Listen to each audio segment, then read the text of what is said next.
A lot of the fun of Fort Wilderness is found right here in River Country.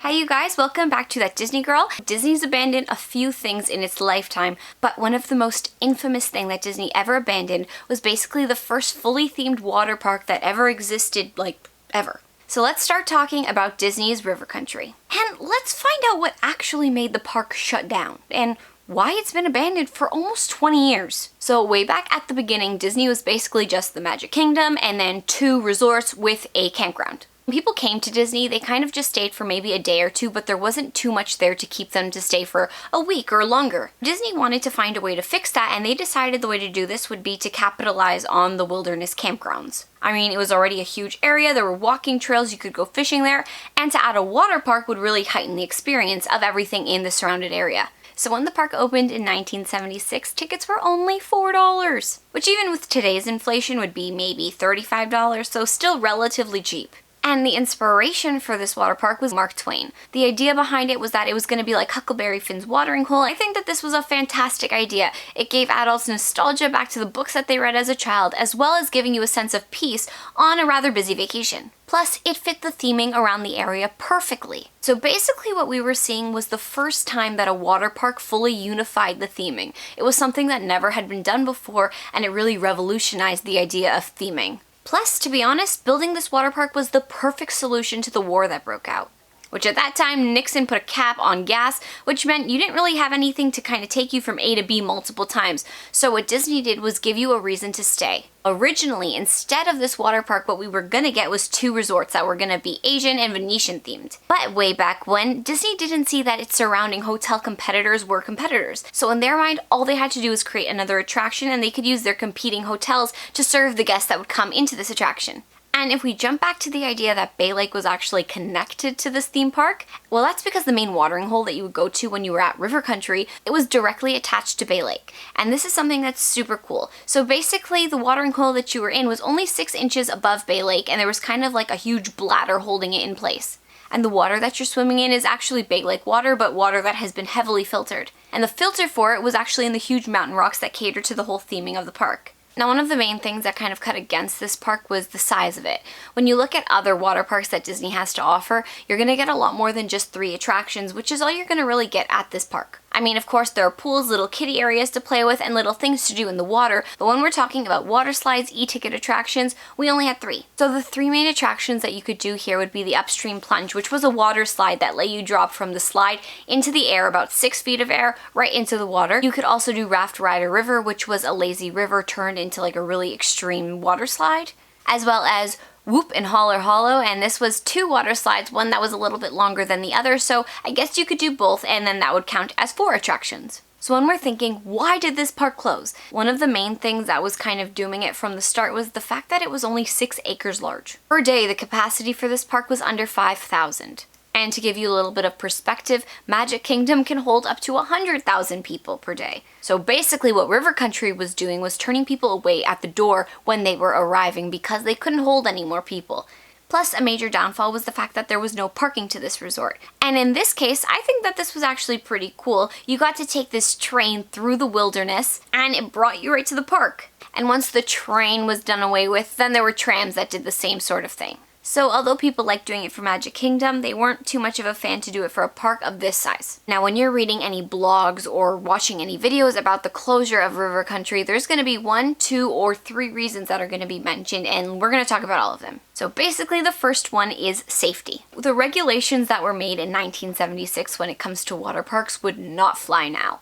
I mean, in promotional videos, the mascot of Goofy was actually going through these really crazy slides in a mascot costume. I mean, in Goofy's body, but in a mascot costume. The lifeguards were placed in areas that they didn't have the best views of the pool, and unfortunately 2 people did drown when they were at the water park. And after that news came out, a lifeguard actually testified to having to save about 75 people per day. This is because the slides were really rough and the pools were super deep. So if you weren't that good of a swimmer, you would have a really big problem. But if we're thinking that safety is the only reason that this place closed, those deaths did happen in 82 and 89. So that was many years before the park actually closed. So if it had a really direct correlation with the closing of River Country, I think it would have happened a lot sooner. But I definitely think that the safety of the park would have come into play, especially with the backlash that this would have given the Disney company. So the next one that we're going to be talking about is probably the most popular reason that people think the park shut down. It definitely got the most negative press when it comes to Disney. In fresh bodies of water, especially in Florida, there was actually an amoeba that was developing, and I can't say the name, but I will pop it up right now.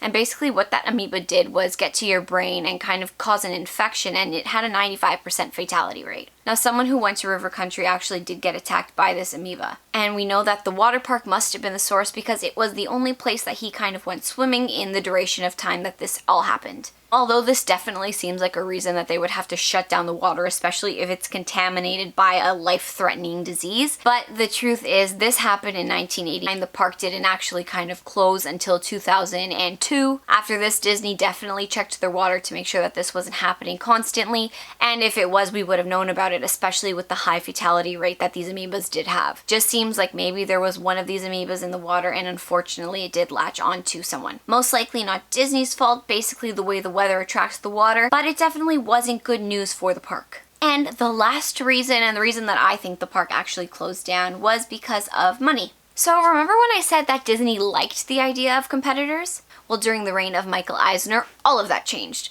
Suddenly, competitors became exactly that. They were competition to the Disney property. What Eisner did was he wanted to make sure that people came to Disney and they stayed at Disney. So this means you needed to get more land, you needed to renovate the park, but you also needed it to be in a better central location. So instead of taking the time to upgrade River Country, what they did was build basically 2 new theme water parks. And of course, these water parks were Typhoon Lagoon and Blizzard Beach. Typhoon was built first, then Blizzard Beach came next. But both of these water parks are also over 50 acres bigger than River Country. So right away, there are so many more attractions and things to do at these parks, which means that Disney can charge a higher entrance level price. So in 2001, River Country closed for the winter as it usually did, but in 2002, it just never reopened. What Disney said at this moment was that it was closed for now, but if there was higher enough demand, it would come back. And then it wasn't until 2005 that Disney actually shut the doors to River Country for good. If we're looking at the timeline of when this water park closed, it seemed like after the 9/11 attack and tourism dropping like crazy, the way that Disney decided to keep afloat was to just cut its losses instead of trying to fix everything. And another reason that the park might have closed was that Florida actually created a law for where the water in a water park would have to come from. It had to come from a municipal source, and it also had to be kind of drinkable. In my mind, especially since they were using Bay Lake water, to get this water up to code, it would have cost a lot more money. You would have had to get new filtration systems, especially since they had 2 water parks that could fit higher capacity guests, and were doing very well, fitting all of these regulations quite easily. The freaky thing was that Disney just left this park abandoned for years. And when I say years, I mean this place has basically been abandoned for like 17, 18 years with barely anything happening to it. Moss was growing on everything, there's vines, trees. It looks like a scene out of a horror movie, especially since all of the structural things actually look like they're decaying at this point.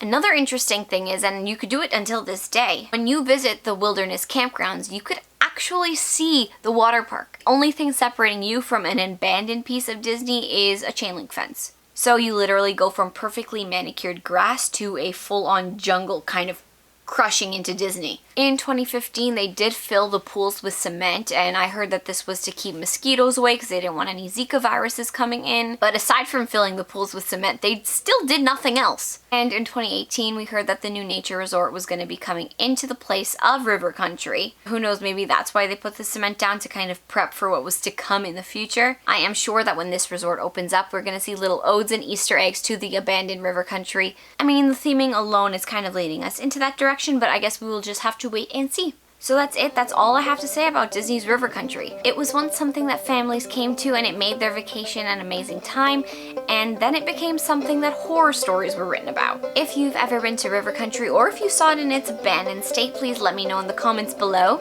And if you want to learn more about Disney, all you have to do is subscribe to the channel, and definitely turn on that notifications button so you can see when a new video pops up. And with that, I am off. So I will see you real soon. Imagine the old swimming hole updated with a few new twists and turns. That's River Country in the Fort Wilderness Resort.